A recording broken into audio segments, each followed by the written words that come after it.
So what is it exactly that you do again, James? Some kind of IT support? My sister Catherine's voice drifted over our parents' dining room table with the ideal mix of fake interest and dismissively superior she'd managed from infancy. 12. Family members paused their Thanksgiving dinner chats, turning to watch this familiar dynamic play out. My mother looked uneasy. My father resigned. It's called systems integration consulting, I said evenly, taking a sip of water, basically helping companies make their technology work together more efficiently. Mark, Catherine's husband, snipped. Cut into his turkey, he replied. Sounds like a fancy way of saying you fix computers when they break. Nothing wrong with that, of course. Someone's got to do those jobs. Catherine nodded with too great sympathy. Exactly. And it's so good that even without a fancy MBA like Mark, you've found something steady. Her eyes glanced significantly toward my modest Toyota in the driveway, visible through the dining room window, parked between their new Mercedes SUV and my parents' Lexus. Catherine was unaware, as none of my family was, that I was the full owner and chairman of Nexus Technologies, a business presently valued at $214 million following our most recent investment round. The systems integration consulting I mentioned was purposefully ambiguous, hiding that I had created a specific AI-powered platform today used by more than 40% of Fortune 500 organizations. Like the small flat I mentioned during family get-togethers and the budget vacations I periodically discussed, the Toyota was a choice rather than a need. My phone vibrated and I was going to change the topic. Glancing down, I saw a text from Rebecca Chen, the CEO I'd hired to handle day-to-day operations while I focused on product development and strategy. Acquisition offer just came in. 310 million, need to discuss ASAP. I excused myself from the table as Catherine continued listing Mark's recent achievements to our captive audience. His promotion to senior vice president, their new vacation home in Vale, the private school they'd selected for their children. I stepped onto the back porch, returning Rebecca's message. Here with family. Can't talk now. Her response came instantly. I'm at Morton's downtown. Can be there in 30 minutes if needed. This is big, James. I hesitated, weighing family duties versus business necessity. As I evaluated my response, the patio door opened behind me. My Uncle Dave stepped forward, always the peacemaker in family conflicts. Don't let Kathy get under your skin, he advised softly. She just likes to show off. I smiled. It's fine. Actually, I may need to step out for a bit. Something's come up with work. Uncle Dave seemed concerned. On Thanksgiving? Computer emergency? I made a decision in that instant, not from anger at Catherine's insulting, but from sheer practicality. Something like that, I said. Actually, would you mind if I brought a colleague back for dessert? She's in town for business and doesn't have family nearby. What happened next would irrevocably impact how my family regarded me, and perhaps more crucially, how I felt myself in relation to them. My name is James Harrison, 36 years old, founder, and chairman of Nexus Technologies. 8 years ago, I devised an algorithm that transformed how business systems communicate with one another, turning what had been a consultancy side hustle into a quickly rising technology company. We now employ 187 people across offices in Chicago, San Francisco, and London, with clients ranging from global banks to manufacturing companies. I grew up in a middle-class suburb of Chicago, the youngest of 3 children and the only boy. My father was a skilled accountant who finally achieved partner at his firm. My mother taught high school mathematics before retiring. My older sister, Catherine, 7 years my senior, followed a traditional road to success. Prestigious university, MBA from Northwestern, marriage to an equally ambitious business executive, ideal house in an elite area. My middle sister, Elizabeth, chose a more artistic route as a journalist, albeit no less outstanding in her achievements. She's currently a senior editor at a prominent publication in New York, has published 2 books, and routinely appears on television as a political pundit. Then there was me, the shy kid who liked dismantling computers to playing sports, who found programming languages more intuitive than social interactions. While academically successful, I never fully matched the achievement paradigm provided by my sisters. Where others were confident and vocal, I was quiet and analytical.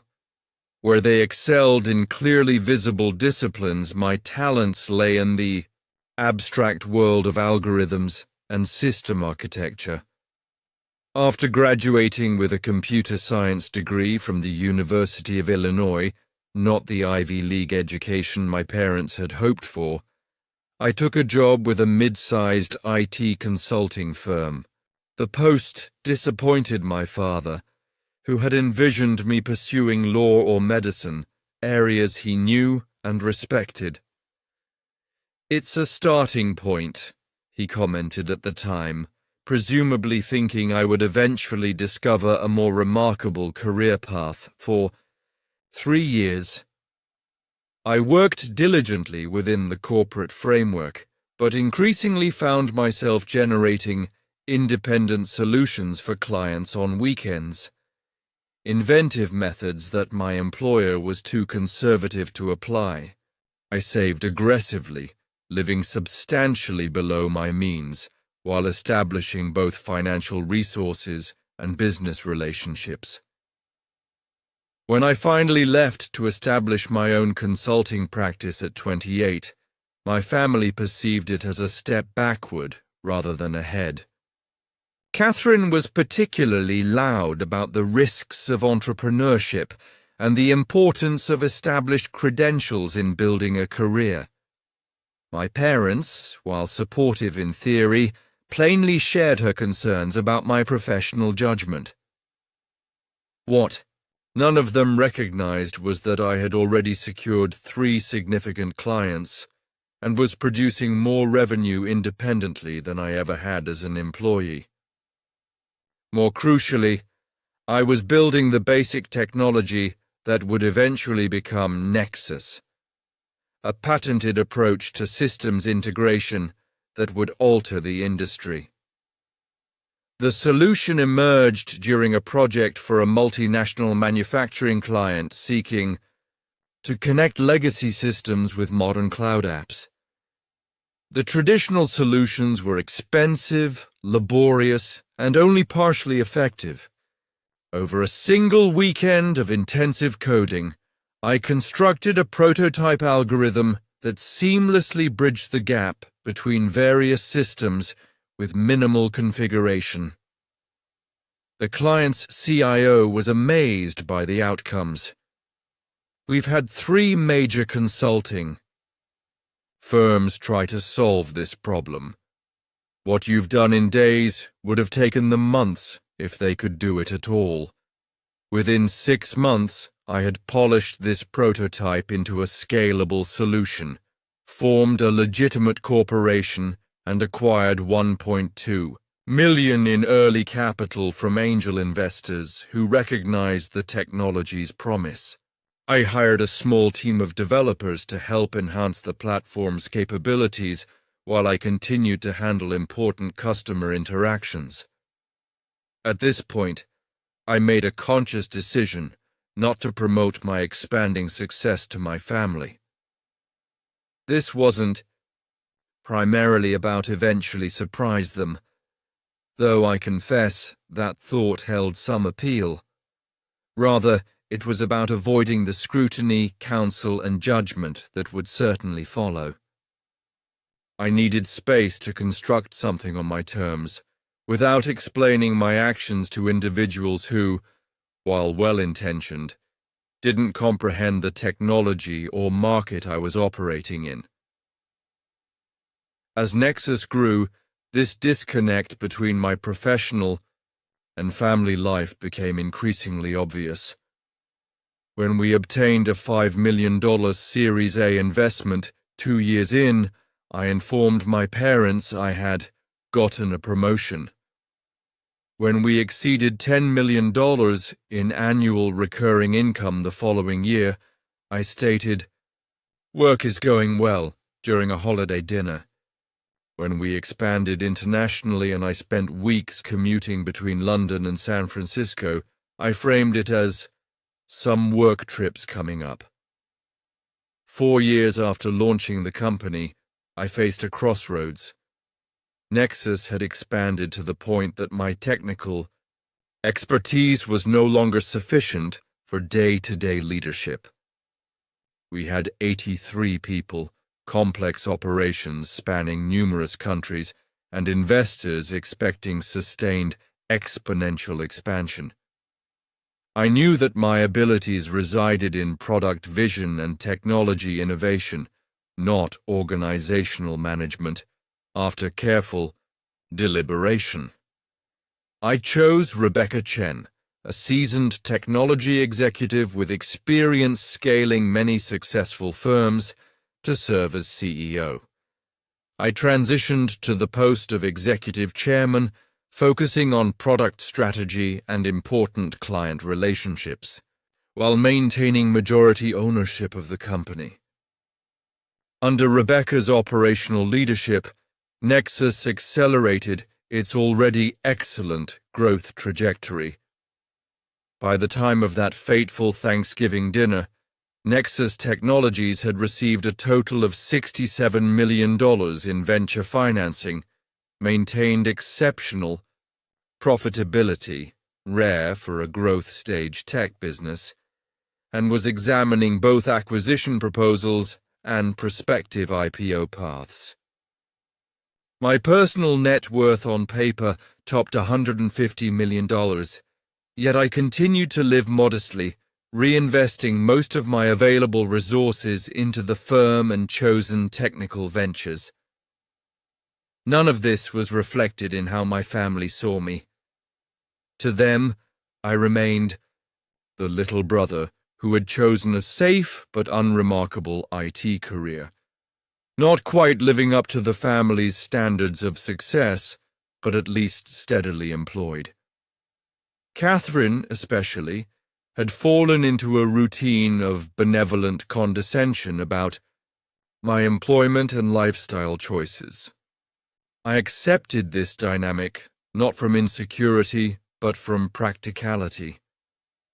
Correcting their misconceptions would have required explaining complex technology concepts they weren't interested in understanding, justifying business decisions they weren't qualified to evaluate, and navigating the inevitable requests for investment advice, job referrals, or financial assistance that would follow once my actual position became clear. So when Catherine mockingly questioned my career at Thanksgiving dinner, it wasn't the first time I'd allowed such assumptions to escape unquestioned.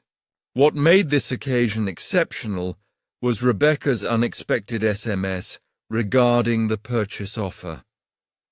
A business development substantial enough to justify disrupting the carefully kept boundary between my work and personal worlds. After speaking with Uncle Dave on the porch, I moved deeper into the yard to call Rebecca directly. "Talk to me," I replied when she answered.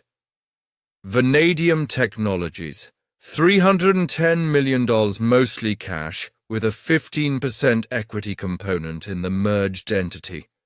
They want an answer within 72 hours. I processed this rapidly. Vanadium was a large player in corporate software, 5 times our size with related technology. The offer represented a large premium over our recent valuation. Their CEO is here in Chicago for the weekend," Rebecca added. "Wants to meet tonight if possible." It's Thanksgiving, I thought, peering back at the warmly lit windows of my parents' home. I know. He's catching a flight to Tokyo tomorrow morning. This is our window. I weighed my alternatives. The deal would be transformative if handled right, but disastrous if critical terms weren't negotiated appropriately. This wasn't something that could be handled remotely or postponed. "I'll be there in 40 minutes, I decided. "And Rebecca, I may bring you back to my parents' place after. There's something I need to address." When I returned to the dining room, dessert was being served. I mentioned that I needed to step out for a business matter but would return quickly, possibly with a colleague. Catherine couldn't resist commenting. "IT emergencies wait for no man," she replied with a giggle. "Even on Thanksgiving, though. I'm surprised they don't have someone more junior for off-hour support," I smiled sweetly. "We'll see. Save me some pumpkin pie." I arrived to Morton's Steakhouse downtown to find Rebecca already deep in conversation with Gregory Palmer, Vanadium's CEO. As I approached their table, Rebecca stood to greet me. "James, thank you for coming. Greg and I were just discussing initial terms." The next 2 hours entailed tough but productive negotiation. Gregory highlighted Vanadium's idea for integrating our technology into their ecosystem while retaining our brand and staff intact. The financial terms were favorable, but significant governance difficulties needed resolving. By the end of the discussion, we had agreed on a framework that would require board approval, but answered my major concerns regarding product direction and team protection. "I'll have legal draft the preliminary agreement tomorrow," Gregory stated, as we concluded. "We can circulate to your board by Monday morning." As we stood to depart, Rebecca glanced at her watch. "It's only 8:30. Still time for dessert with your family if you'd like me to join." I evaluated the opportunity before me. The meeting with Gregory had solidified something I'd been thinking for months. The next phase of Nexus will require me to be more publicly visible as its founder and technology visionary. Maintaining the divide between my work successes and personal identity no longer served a practical purpose. "I think it's time," I agreed. "But let me give you some context on the drive over." During the 20-minute ride to my parents' suburban house, I briefed Rebecca on my family dynamics and how little they understood about my actual work at Nexus. She was astonished, but quickly realized the situation. "So your sister thinks you're some kind of IT support technician when you're actually her brother, the tech mogul?" she asked with amusement. "That's quite a misunderstanding to maintain for years." "It wasn't intentional deception," I explained. "More a combination of their lack of interest in the details of my work and my reluctance to correct increasingly inaccurate assumptions." And tonight, you want to clarify things. Not dramatically. But yes, it's time for a more accurate understanding. When we arrived, the family had moved to the living room for coffee and dessert. Conversations paused as I arrived with Rebecca, making introductions throughout the room. This is Rebecca Chen, my colleague I mentioned earlier. My mother, ever the generous host, instantly made Rebecca feel comfortable while my father asked polite inquiries about if she was from Chicago originally. Catherine, understandably, took control of the conversation after introductory greetings. "So, Rebecca, you work with James in IT support?" she continued, the same tone of kindly superiority coloring her voice. Rebecca gazed at me with a slightly arched eyebrow before speaking. "Actually, I'm the CEO of Nexus Technologies." A flicker of confusion crossed Catherine's face. "Oh, the company James works for? How nice that the CEO would come to a colleague's family gathering." "Nexus is James's company," Rebecca clarified. "He founded it and serves as executive chairman. I report to him and the board." The room fell silent as everyone processed this information. My father was the first to speak. "James is your boss?" he asked Rebecca bluntly, evidently seeking confirmation. "Yes. James recruited me from Oracle 3 years ago to help scale the company while he focuses on product strategy and innovation. His technical vision is what built Nexus into what it is today." Catherine's husband, Mark, leaned forward. "And what exactly is Nexus? Some kind of IT consultancy?" "We're an enterprise software company specializing in AI-driven systems integration," I explained, finally delivering the exact explanation I'd simplified earlier. "Our platform allows disparate corporate systems to communicate seamlessly, reducing integration costs by approximately 70% compared to traditional methods. We currently serve 127 Fortune 500 clients across 19 countries." "That sounds substantial," my mother said slowly. "How many people work there?" 187 employees globally, Rebecca answered. "Offices in Chicago, San Francisco, and London, with plans to expand to Singapore next quarter." My father, the accountant, was analyzing the ramifications. "And the company's valuation, if you don't mind my asking?" I met his gaze directly. "Our last funding round placed it at $214 million. We just received an acquisition offer of $310 million this evening, which is why Rebecca and I needed to meet during dinner." The stunned hush that followed was broken by Uncle Dave's low whistle. "Well, I'll be damned." Catherine's expression was a complex mixture of disbelief, confusion, and the growing realization that she had been persistently condescending to someone substantially more successful than herself. Her spouse appeared equally astonished, mental calculations obviously flashing over his face as he contrasted his corporate vice presidency to launching a 9-figure startup. "Why didn't you ever say anything?" my mother finally questioned, her in voice a mixture of pride and anguish. "It evolved gradually," I explained. "At first there wasn't much to tell, just another startup with potential. By the time it became significant, correcting everyone's assumptions seemed awkward. And honestly, I appreciated having space where I wasn't defined by the company's success." Elizabeth, my journalist sister who had stayed carefully quiet, nodded, with understanding. That makes sense. The separation probably helped you maintain perspective. Rebecca, feeling the family needed time to comprehend, politely changed the subject to ask about family portraits visible on the mantelpiece.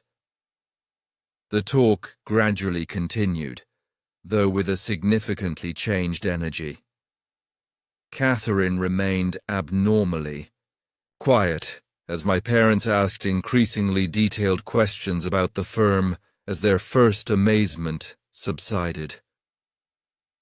Later that evening, as Rebecca and I prepared to leave, Catherine approached me in the entryway. "James, I owe you an apology," she continued, her voice lacking its normal strong edge. "I've been patronizing and dismissive about your career for years. It was wrong of me, regardless of what you did for a living, but knowing what I know now—" She shook her head slightly. "I feel like a complete fool." "You weren't working with complete information," I said, neither accepting nor rejecting her apologies directly. "That's generous of you," she said, "but it doesn't excuse my behavior. Success shouldn't determine how we treat people, especially family." She hesitated. "I think I've had some reflecting to do for a while now. This moment of actual self-awareness from Catherine was maybe more unexpected than any reaction to my announcement. As Rebecca and I drove away, she commented on it. That seemed like a significant admission from your sister. It was, I agreed. Catherine has always defined herself through conventional markers of success. Tonight challenged her framework in ways I didn't anticipate. And how do you feel about finally revealing the truth? I considered this seriously. Relieved, mostly. Maintaining the separation was becoming increasingly impractical, but also cautious about what changes now. In the weeks that followed, many adjustments occurred in my family relationships. My parents, initially angered by what they viewed as willful concealment, ultimately came to realize my motivations for keeping my professional achievement apart. My father, especially, had a new appreciation for my commercial skills, occasionally calling to discuss areas of the company he could appreciate from his financial experience. Elizabeth, true to her journalistic character, hammered me with intelligent questions about the technology industry, really interested in knowing my world, rather than slotting it into preset categories of achievement. Catherine's metamorphosis was most notable. Her initial shock gave way to honest self-examination about how she valued worth, both her own and others. Our connection became more authentic, less characterized by the big sister-little brother dynamic that had endured well into adulthood. The vanadium transaction proceeded after prolonged discussion, ultimately concluding for $327 million with enhanced terms for personnel retention and product autonomy. I maintained a substantial role in the combined business while obtaining both liquidity and resources to accelerate our technology vision. Looking back on that Thanksgiving discovery, I understand it marked a crucial transformation, not just in how my family regarded me, but in how I defined myself in relation to my profession. For years I had compartmentalized my identity, keeping my professional achievements apart from my personal ties. That isolation had served its purpose during the company's growth phase, allowing me to focus on establishing something real without negotiating family difficulties simultaneously. But having different identities had also impeded true friendships. By merging both elements of myself, allowing my family to see my work reality while bringing more of my personal self into my company leadership. I found a more lasting balance. My sister criticized my profession, unknowing I owned a $200 million firm, and when my CEO came up to address her inaccuracies, everyone was horrified. But the actual transformation wasn't in their opinion of me. It was in my determination to finally combine the diverse components of my life into a more authentic totality. Success, I discovered, isn't judged by valuation statistics or titles, but by the capacity to be really yourself in all contexts. A lesson that ultimately helped both my personal relationships and my leadership style in ways I hadn't anticipated. The Toyota, by the way, I still drive. Some habits of pragmatism are beneficial, regardless of material worth.